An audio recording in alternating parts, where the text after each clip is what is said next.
See me or not, this is the first time that I've done live streaming. So if somebody can send me a message and let me know that I'm connected somehow, that would be great. It says that I'm live, so that's as much as I know. I guess I'll assume that I am.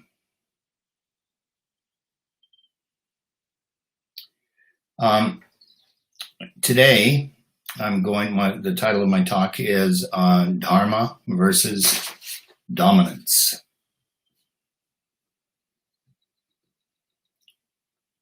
Okay, great. Thank you. I got a message, so I guess I'm in business here. Okay. Dharma versus dominance. And I'd like to begin by just mentioning that today is a very auspicious day in the Vaishnava calendar. It is Akshaya Tritiya.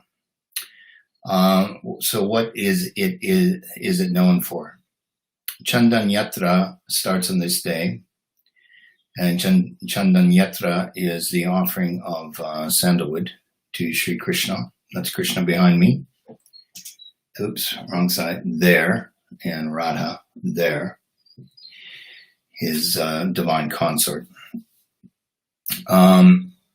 Also, on this day, one should bathe in a sacred river or have a special puja.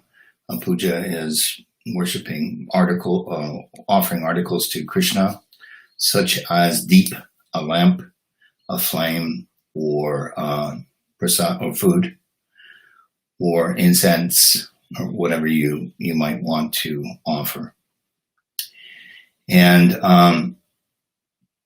this is the day that Ganga Devi descended to earth back in the day, in Treta Yuga, I believe. And one should bathe in a sacred river, perform charity, give charity, perform japa, or chanting on the mala, on the beads. And also offer preparations of barley to the deity, or offer barley in the sacred fire. If you're doing a sacred fire ceremony today for any reason, maybe for Akshaya Tritiya, then you could offer barley also into the sacred fire. Now, this is a very auspicious day. Why? There's no auspiciousness to be found today, so that even checking muhurtas to see what's a favorable time or an unfavorable time in which to do things, as we would do astrologically, is considered unnecessary because this day is so auspicious. Isn't that lovely? Whatever one does for devotees of God, for Krishna himself, or for any aspect of God that you happen to be devoted to or attached to, that person will get more benefit. And the benefit they will get is eternal benefit, which is never lost. So there you go. That's what we get today. Okay. So that's Akshaya Tritiya. So let us begin. Dharma versus dominance. Today I'm going to speak about, I'm going to better make sure my recorder is on.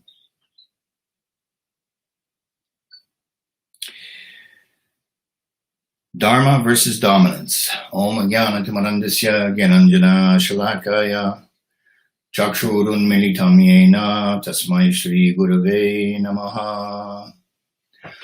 Om Namo Bhagavate Vasudevaya. Om Namo Bhagavate Vasudevaya. Om Namo Bhagavate Vasudevaya. Okay, let's begin with a quote from Lao Tzu, from the Tao Te Ching.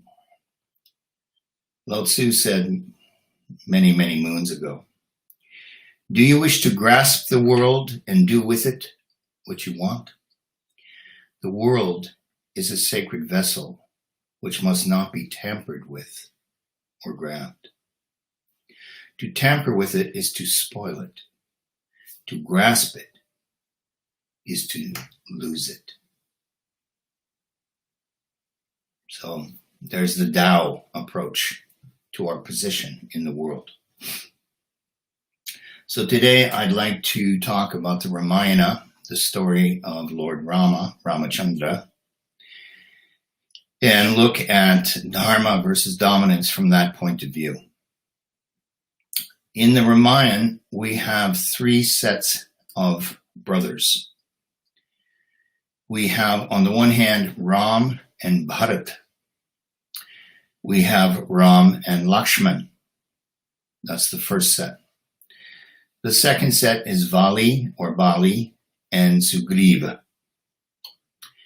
And the third set of brothers are Ravana and Kuvera, Ravana and Vibhishana, and Ravana and Kumbhakarna.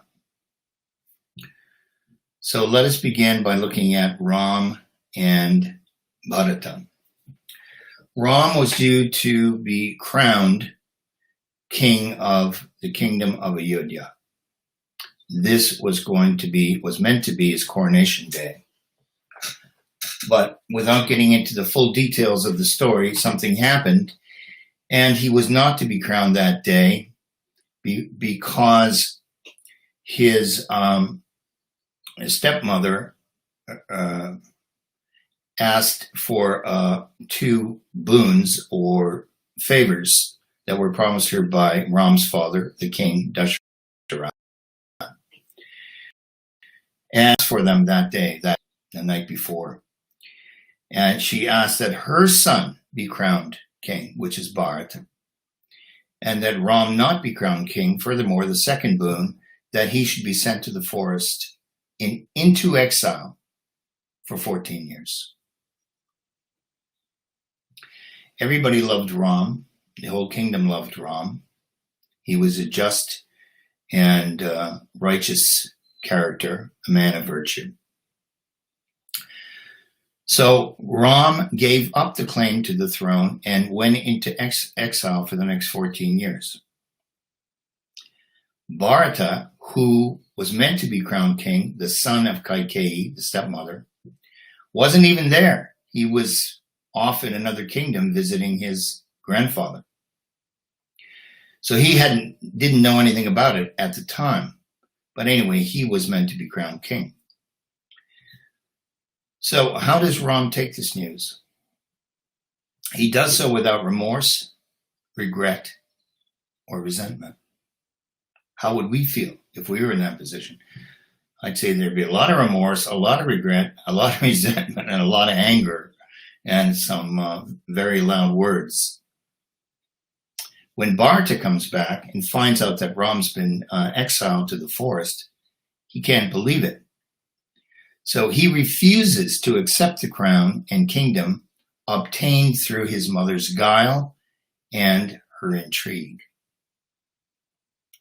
He chooses to serve as regent of Ayodhya until Ram's return. So he will be the titular king, the king in residence. In fact, he wouldn't even assume the throne. He wouldn't sit on it until Ram returns, which won't be for another, 14 years.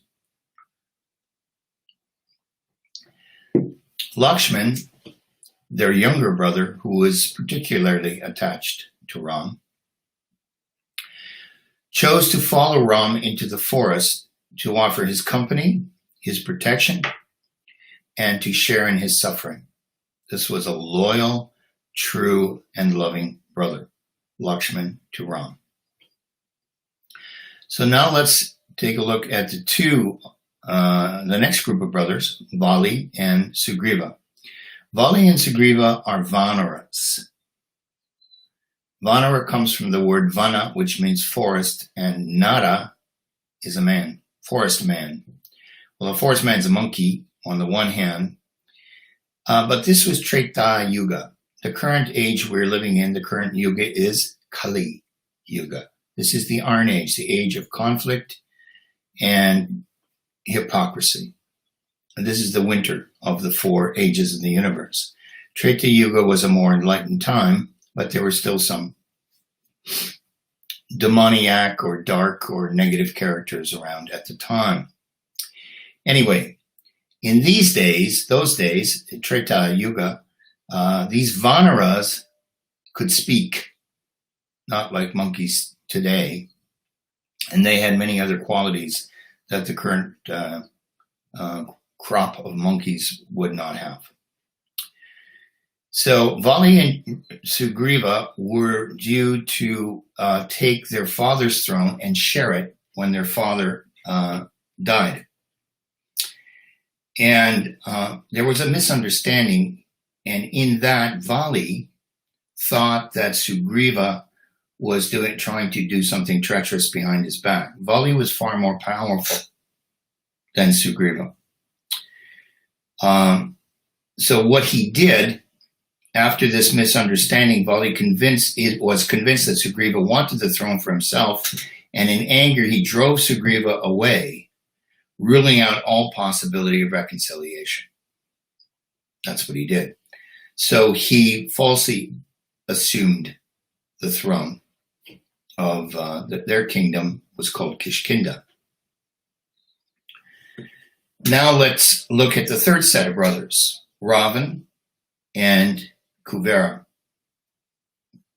Ravan and Kuvera, firstly, Ravan drives his wealthy brother Kuvera out of his own kingdom, Lanka. Yes, same Lanka, the one you know today as Sri Lanka. And for those of you who have not heard me speak about this in the past, when they built the bridge from the lower subcontinent of India across the sea to Lanka, which they did, a bridge of stones, you can see modern day satellite photographs which show that bridge underwater, sitting there even today. Anyway, so he usurped Kuvera's city of gold. Lanka was a city of gold built by Kuvera. Kuvera is known as a god of wealth. And he drove Kuvera out of his own kingdom due to what? Apparently due to sibling rivalry. Ravan was the older brother. Then he had another brother named Vibhishan. Vibhishan was a very dharmic or righteous brother, a brother of virtue. So later on in the story, as we know, Ravan will abduct Sita, who is the wife of Ram. Ram, in case you don't know, is an incarnation of God, incarnation of Vishnu. I'll tell you a bit more about that in a minute. So, and Sita herself is the goddess of fortune. So, Sita was abducted by Ravan later on in the story. When that happened, his brother Vibhishana turned away from him. Didn't really want to have much to do with him on moral grounds. He tried to speak to him, he tried to convince him, even told him that this is a really, really bad mistake. You cannot take this woman. This is not any woman. You do not know who Ram is. You are stealing the goddess of fortune from a divine king, Ram. And there will be great consequences to pay, and you will bring ruin upon our kingdom, the kingdom of Lanka. Did he listen? No. There's another brother of Ravan and Vibhishana, and that is Kumbhakarna. And Kumbhakarna remained loyal to Ram. Kumbhakarna was a giant. He's a big demon, like a big ugly ogre. He was huge. And he had worshipped Brahma and did penances and meditation and mantra, whatever he did, to get a special blessing. He wanted to sit on the throne of Indra, the king of the gods. Okay, so then he was foiled in his chanting of the mantra by Saraswati, the goddess of learning. And so instead of saying Indrasana, chanting the word Indrasana, which means the seat of Indra, He wants to have the seat of the king of the gods. He mispronounced it and said Nidrasana. Nidra asana. Asana is seat, as you know, if you know about yoga, seat or posture. And Nidra means sleep. And a bed, or a bed for sleeping. Then there was another mantra he misused, and that was Nirdevatvam, which was to annihilate all of the gods. Nir, annihilate, Deva, Tvam, the state of all the gods being annihilated. And he mispronounced that one too, and he said Nidravatvam, the state of being asleep. So all this resulted in Kumbhakarna going to sleep for 6 months out of the year. And when this guy woke up, I mean, he was hungry and he was dangerous, and he would eat anybody or anything in his proximity, including humans. Okay, so Kumbhakarna, by nature, remained loyal to Ram, even though Ram had kidnapped Sita. Okay, so there's the three sets of brothers. Who are the good brothers? Who are the bad brothers? So let's look at Ram and his brothers. Ram appears to be selfless. He does not put himself first. He puts the kingdom first. Why did he agree to go forward and behave in that way and renounce his kingdom and go into exile? Because it was his father's wish. And to follow the father's wish, and the father being the king, is dharma. Dharma means the path of right action, virtue, or it means doing the right thing. We've talked about this many times. And then Bharata. Bharata did not take the throne that his mother had finagled for him. So that proved that Bharata was an honest person, also true to Dharma. But he still minded the throne because he was responsible, from that point of view, for the welfare of the citizens of Ayodhya. The king is responsible for the welfare of all the citizens in any circumstance. The king, the queen, the president, the prime minister, who's ever in charge. That is their number one responsibility. That is the number one dharma for people in that position. So Bharata was honest. Lakshman asked Ram that he begged that he could accompany Ram to the forest, and he built little lean-tos and little huts for them, because Sita also said to Ram, I will not leave you. You cannot leave me. I will not remain here. I'm coming into the forest with you. He tried to dissuade her. It's too difficult there. We'll be, as they say in this part of the world, living rough, sleeping rough. That means outdoors. And it's not proper for a princess like you. She insisted. So he was accompanied by Lakshman, his younger brother, and Sita. Now, who is the bad brother? Sugriva uses Ram to kill Vali. We'll find out about that soon. Ravan, at the very least, he's narcissistic. Vibhishana, is he a traitor to Ravan? Because he won't go along with Ravan's adharmic or amoral behavior. And Kumbhakarna remains loyal to Ravan, even though he kidnapped another man's wife against her will. So you see these moral dilemmas that these circumstances have constructed for us. Yes, it's the story of Sita and Ram and all the other personalities in the Mahabharata, in the Ramayana. I'm explaining this to you so that we can apply this to our own lives and our own circumstances. It's kind of funny because I'm usually looking at the people I'm speaking to, and this, I'm not now, am I? So thank you for your tolerance and your attention. Okay, Ram abandons the throne not out of brotherly love. He did not abandon the throne to help Bharata. He did it out of duty to his father's wish, Dharma. Bharata returns the throne of Ayodhya to Ram, again, not out of brotherly love for Ram, but because it was acquired through deception and guile, which he would not sign on to. And Lakshman followed Ram due to brotherly love. It wasn't a question of dharma for him. It was brotherly love. But later, Ram teaches him a tough lesson. So even though that lesson happens more than 14 years or 15 years into the future, let's talk about it now and show the example of how Ram has taught Lakshman a lesson.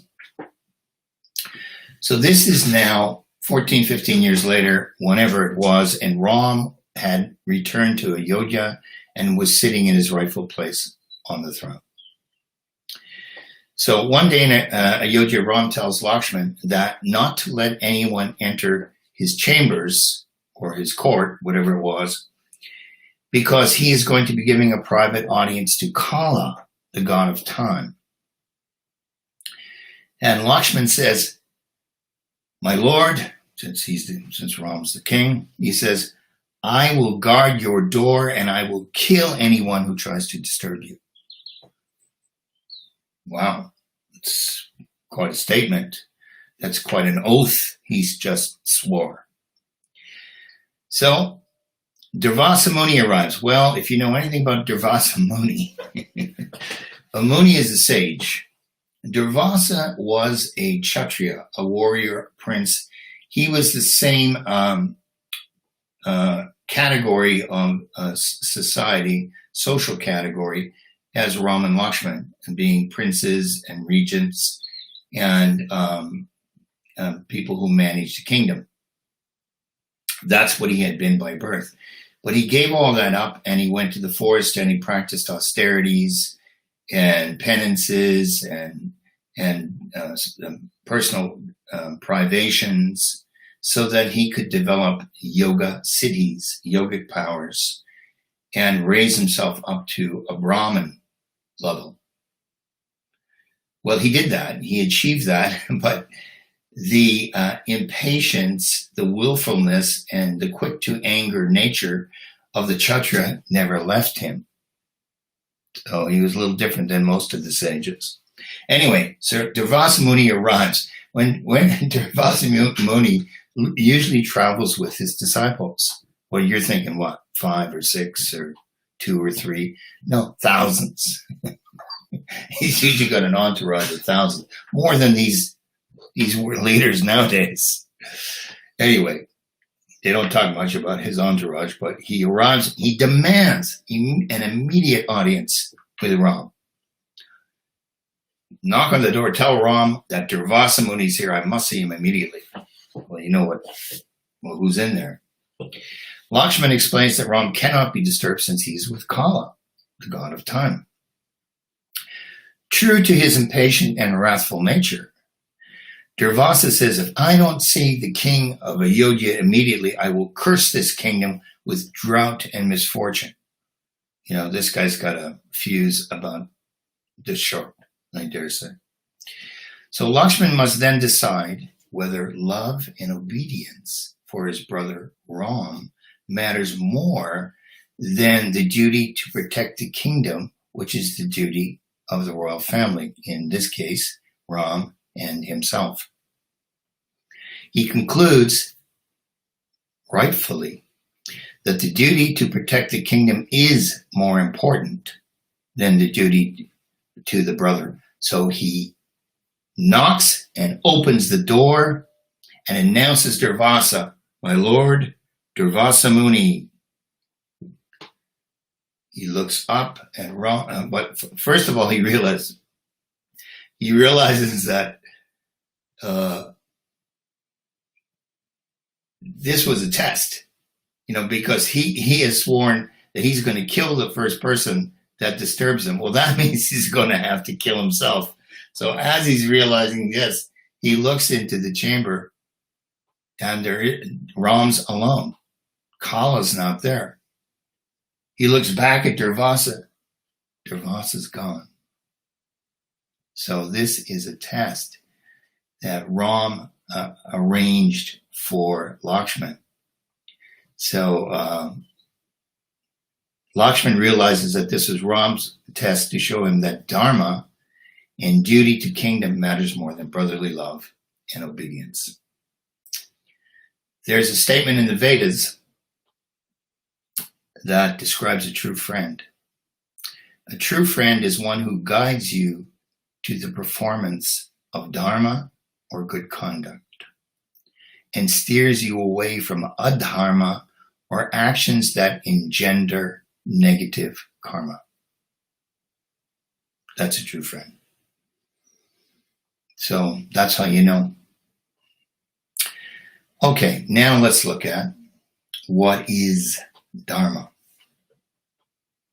Simple definitions that we can all understand, accept, and take on board fairly easily, fairly quickly. Dharma is duty and proper conduct.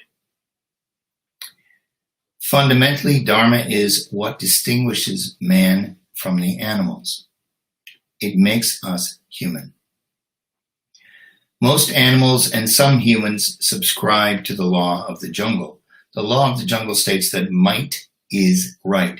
If I can overpower you, if I can knock you down, if I can steal what you have, if I can push you out of the way, then I'll be first. I get what you have. That is the law of the jungle. But man, civilized man, is capable of reversing that law by doing just that, establishing the law of civilization. Everyone has rights. Whether they are weak or strong, everyone has rights. And it's the duty of the king or the government and or the police and the army and such powers to protect the people, number one. An ideal society is not based on power and dominance, power over people or dominating people. No. It is founded on love and generosity.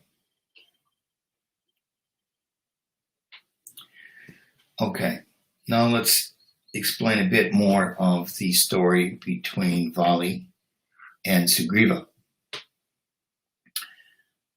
Vali does not display, these are the monkeys, the Vanaras. Vali does not display love and generosity when he's eager to believe the worst about Sugriva, as if Sugriva's gone behind his back and he's going to usurp the kingdom, which wasn't true. Ram does not accept Vali's behavior toward Sugriva, having stolen the kingdom, and he also took, which was not mentioned, Sugriva's wife along with him, whom he enjoyed. And I don't know how long had passed. I think it was a few years had passed. When Ram kills Vali, Vali protests. So what happens is Ram wants to help Sugriva get his throne back. That was Sugriva's request. If you help me get my throne back, or half of my throne back from my brother Vali, then I will help you find Sita with all of my monkey men, with all of my people. And Ram says, oh, okay. So having spoken to Vali, Vali would not relinquish the other half of the kingdom of Kishkinda. So Vali suggested that the two of them, he and Sugriva, have a duel. Well, what most people didn't know about Vali was that Vali had received a boon, a blessing, a favor. I think it was from Brahma, if I'm not mistaken, that when he was about to fight somebody, half of his opponent's strength would go to him, to Vali. So that means Vali's strength, and he was very strong, as it was, would now be 1.5 times what it was, and his opponent's strength would be half of what it was, which means you couldn't defeat him. You couldn't beat him. He was actually strong enough to defeat Ravan, and that's a fact, because he would have gained half of Ravan's strength to begin with. So as Sugriva and Bali are fighting, having a duel, Ram, hidden away behind trees, sees that Sugriva is beginning to lose. And Sugriva is his friend who's going to help him. So Ram puts an arrow on his bow and releases it and shoots Vali in the back. What's going on? That's not a fair fight. When two people are having a duel, what we call a fair fight, no one interferes. That's we all know that. It's just not done. Yet Ram, not only did he interfere, he shot the guy in the back. The guy didn't know it was coming. So as Vali is lying on the ground, bleeding with an arrow in him, he says, he's protesting to Ram. He says, I could have saved Sita for you because I'm stronger than Ravan. And Ram replies, I didn't kill you to favor Sugriva. I killed you, I shot you to establish the law of Dharma, or right action. Then he says, this is the law of Bharata. Very interesting statement. Why is he called the law of Bharata? Because Ram's brother Bharata, who could have won the throne, kept the throne that was won due to his mother's greed and self-interest, did not do that. Instead, he recognized Ram as the true regent of Ayodhya. So that's the true law of Bharata. Well, the law of Bharata refers to Dharma, the genuine code of true civilization. Most people don't know, the Indian people know, India is not called India, my friends. The British call it India. Just like the British call Mumbai, Bombay, and they call Kolkata, Calcutta. India is not India, it's called Bharat. Bharat, and anything related to it is called Bharatiya. And you ask people nowadays, they'll tell you where are you from? I'm from India, because that's what you'll understand. And Meri Desh Bharat hai. So my country is India, Bharat. Anyway, so Vali accuses Ram of killing him unfairly when he was in a duel with Sugriva, and you shot me in the back with an arrow. I mean, what kind of dharmic person are you supposed to be, Ram? Ram replies, since you have behaved like an animal in stealing your brother's half of the kingdom on false pretenses, mistaken notions and misunderstandings, and also kidnapping and enjoying his wife Ruma, I've treated you like the animal you are and have attacked you from behind. So in those days, the hunter's code, you can hunt animals and you take your bow and arrow and they hunt animals in the forest. Of course, they'd use the animal. I mean, they wouldn't just kill it for no reason. But that was the code. Whereas humans could only fight face to face. Ram continues, by destroying you, I will henceforth establish the law of Bharat in this land, so that the powerful no longer dominate the weak. Now, I'm not going to be naive and sit here and tell you that India is Shambhala and the strong never dominate the weak these days. But I will tell you, in terms of India, in terms of an example of this, is that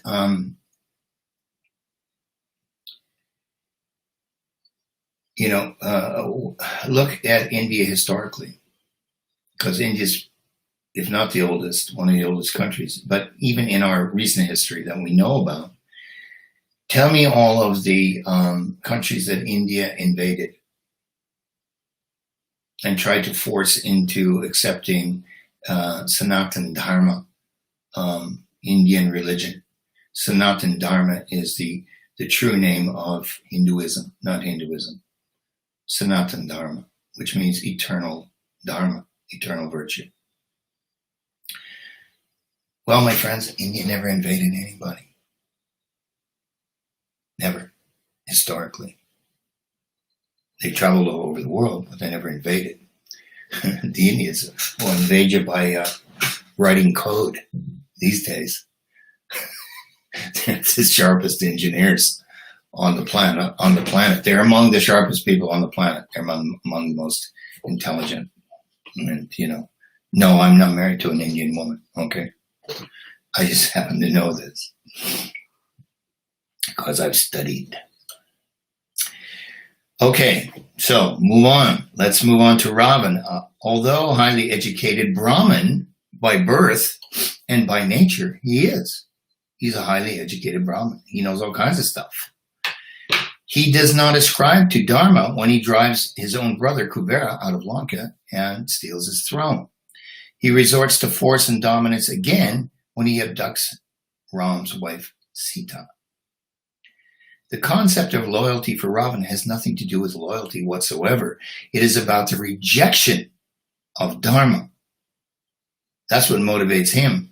That is why Ram kills Kumbhakarna, his brother, who remained loyal to him, and he makes Vibhishan, his other brother, who did not accept Ravan's behavior.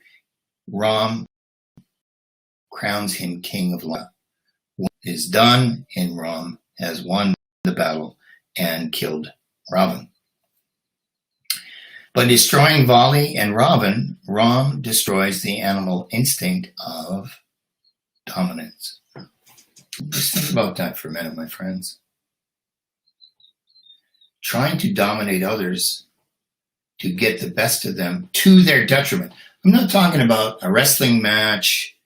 I'm not talking about that, or having a game of Monopoly or whatever. I'm not talking about playing soccer or football or hurling or whatever else whatever games you might play. We're not talking about, sports and competitive games. We're talking about people who want to actually dominate others and make themselves superior. So that's the rejection of Dharma. That is why Vali is called a monkey and Ravan is called a demon, while Ram is known as Purushottam. Purushottam. Purusha Uttama, the Supreme Person. It means the perfected man, or man transformed into God. Man transformed into his godly nature. Now, let me be clear on this point. We know that Ram is an incarnation of God, of Vishnu. He is Vishnu Tattva. He is the energy of God. But how much? 50%. It states that in the Ramayana. 50%. So 50% God energy. What's the other half? Human, like you and me. Have you ever struggled with yourself, inside of yourself, as to what is your correct path of action in this particular circumstance, whatever you have to deal with? Come on, my friends. Of course you have. We all have. And we probably will, hopefully not until our dying day. But yeah, sometimes we're in very difficult situations that we don't know what the right course of action is. If I do this, this person will be unhappy. If I do that, that person's going to shun me or reject me. Correct? So that's what that means.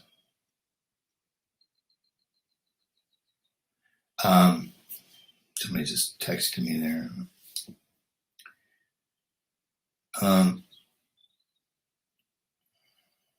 Okay. So he's Purushottam. He's God, he does godly and godlike things, but he's also a man who struggles with human emotion, especially when Sita is kidnapped and he goes into despondency or depression and he's beside himself because they didn't protect Sita and she was tricked into going with Ravan. So there you go. Now, following the path of Dharma, we learn from all this, supersedes brotherly love and loyalty. So what is Dharma? Dharma is all about giving, not taking. Duty to the world, not to the individual or to the family. Love and compassion for all, not power for the few.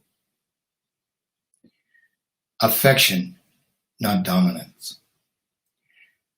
The pressure of love and loyalty for family should not be the glue that binds businesses and organizations together. We must, if we own a business or run an organization, we must always consider the benefit of the entire business or organization and its employees. This is very interesting. For many millennia, there was a concept known as the divine right of kings. The divine right of kings is that the king or the queen or who's ever in charge of the government, the kingdom, is God's representative on earth. Is that true? Yeah, it is. He's the hand of God on earth. And therefore, his number one duty, first and foremost, is to the kingdom and its people. This is true for businesses as well. They can't put their families first to the detriment of the company, the corporation, or the employees. It's the same thing. It applies here. That's proper Dharma. True unity takes place when we abandon the hierarchy of power over others. If we assume a position of power, we assume it on behalf of all, not just on behalf of ourselves or a few people that we happen to be concerned about. The path of true Dharma is established when one neither dominates others nor is dominated by others. Right? That's the win-win. Now, I've said for I don't know how many times, I've told people this, countless times, and I've said it too when I've given these classes in the past. There are only 3 roles you can have that are available in life. Victim, victimizer, and victor. That's it, my friends. Most of the world is comprised of victims and victimizers. You can't have a victim without a victimizer. You can't have a victimizer without a victim. If you don't believe me, watch the news. Read the newspaper. The only role worth having or doing is that of the victor. The victor victimizes no one, nor is victimized by anyone. That is the win-win situation. And it is also the true path of Dharma.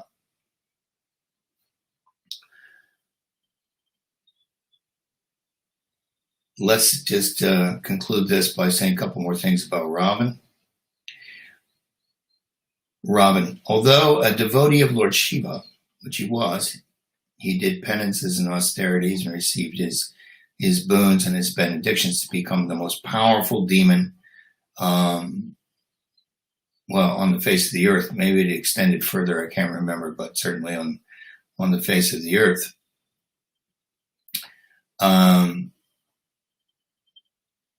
So Ravan actually stood for everything that Shiva rejects.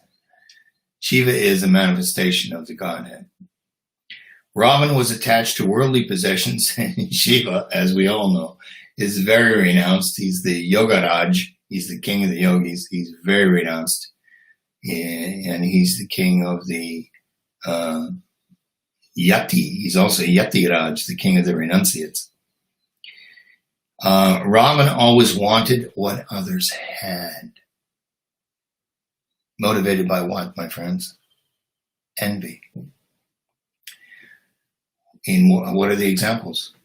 Well, why didn't he go build himself a city since he was so powerful? He didn't.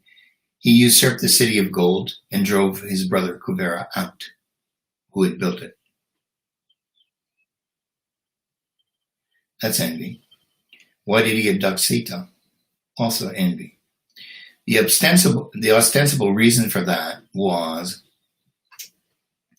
that Shurpanakha, his sister, who was a big, ugly ogress, demoness, of very, very low character, she happened to be wandering through the forest one day, and she saw Ram and said, "Oh, my goodness, that guy's for me." And she went and she importuned Ram, so let's you and I, And Ram says, "Excuse me, dear lady." I can't remember if she had transformed herself. No, I don't think. Yeah, I think she had transformed herself at that time.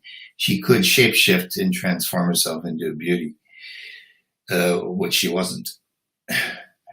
Anyway, he says, "No, I'm sorry. I'd love to help you, but I'm married, and my wife is here with me." And he said, "But my brother, Lakshman, I'm sure he won't be able to resist your importunations, your suggestions." So she approached Lakshman, and Lakshman, if you know anything about Lakshman, he has a fuse about as short as Durvasa. He had very quick to temper. He tells her, "No, thank you. I'm not interested." Lakshman too was married, but his wife stayed. She didn't come on the 14 years of exile. Can't blame her there. So he's no thanks, thanks but no thanks. So then Shurpanakha thought, "Oh, well, I have to get rid of the Sita. If I get rid of her, I can have Ram." So then she goes to attack Sita, and Lakshman, he attacks Shurpanakha because he's thinking that she's trying to kill Sita. He doesn't kill her, though. He lops off her nose, ears, and her teats. I think that's all. I think I got that right. And she runs wailing back to Lanka to her brother and tells her about these people who don't look like they belong in the forest, and they have the most beautiful woman with them. But look what he's done to me. He's disfigured me for life. You need to go and kill him, Ravan. He's hurt your sister. And Ravan's going, kind of busy right now, enjoying myself. Ravan wasn't interested in fighting for her honor. But then she tells him, she takes a different approach, says, "Look, this guy, Ram, has the most beautiful woman in the world as his wife. Are you not the most powerful man in the world? You deserve to have Sita as your wife." So she plants this seed of envy and darkness in his mind, which of course takes root right away in Ravan's mind. And then he goes and he kidnaps Sita. Now, continuing with Ravan, during the battle, he let his sons and brothers die first. Before he didn't even enter the battlefield. His sons went in, fought valiantly. His brothers went in, fought valiantly, not Vibhishana. And they all got killed. And then he waltzed onto the battlefield. What you may not know or remember about Ravan, he has 10 heads, 10 sets of eyes in his head, 10 arms. You'd think with 10 pairs of eyes, he could see more. You'd think with 10 pairs of arms, he could do more. And he could. He was awesome in terms of what he could do. And you'd think with 10 heads, he'd be thinking straight, or that he could think more clearly, shall we say. But no. So even though he had a superior body and mind, he submitted to his basest passions with no thought of the consequences. He was envious of everybody. So what is this envy? Envy is a poisonous emotion, my friends. We must avoid it at all costs. Envy, long held, becomes enmity or animosity. And that long held becomes enemy.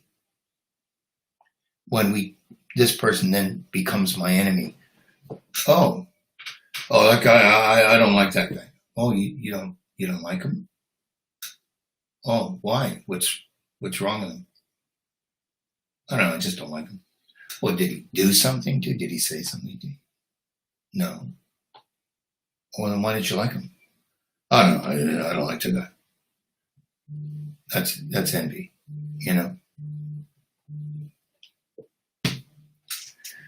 So that's how that works.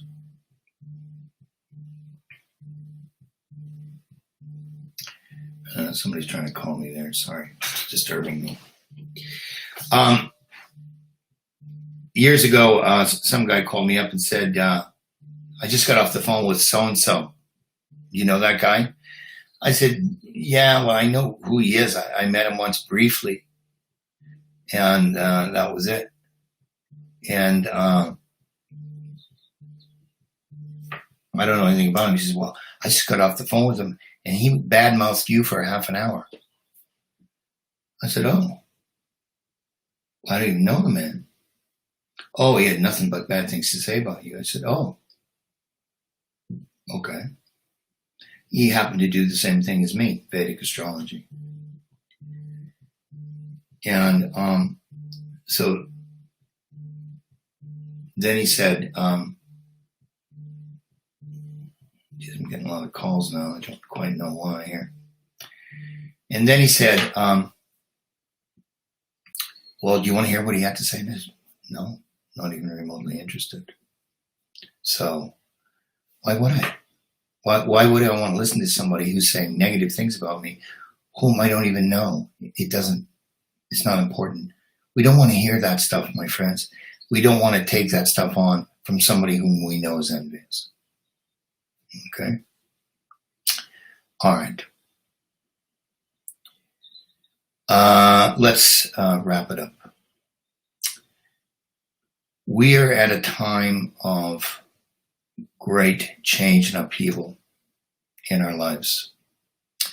We are on the precipice of great transformation in our world and on our planet. When?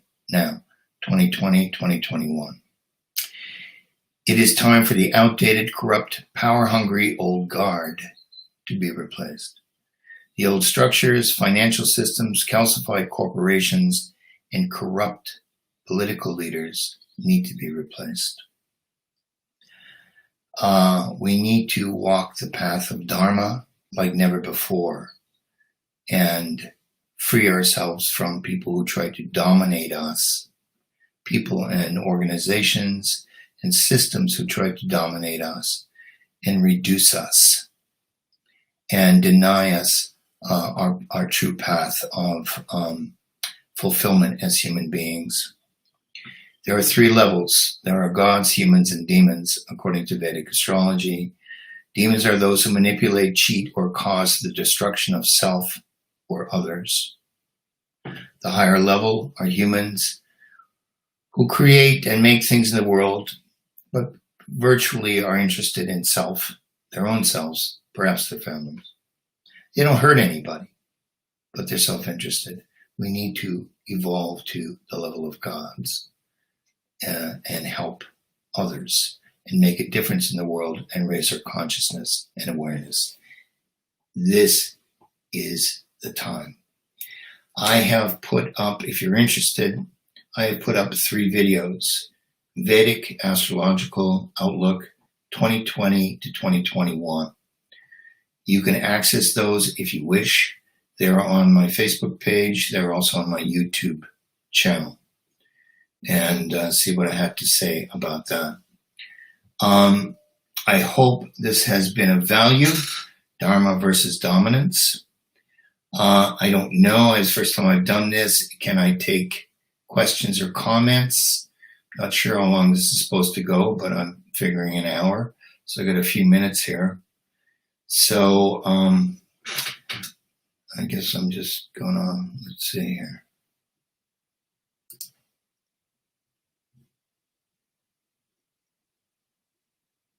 Okay, is there any questions, comments that anybody wants to make?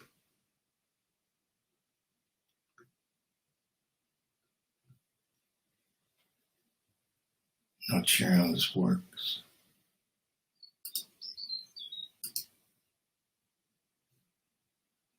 Jai Sitaram, Lakshman, Hanuman. Okay, Gary. Good to see you, my friend.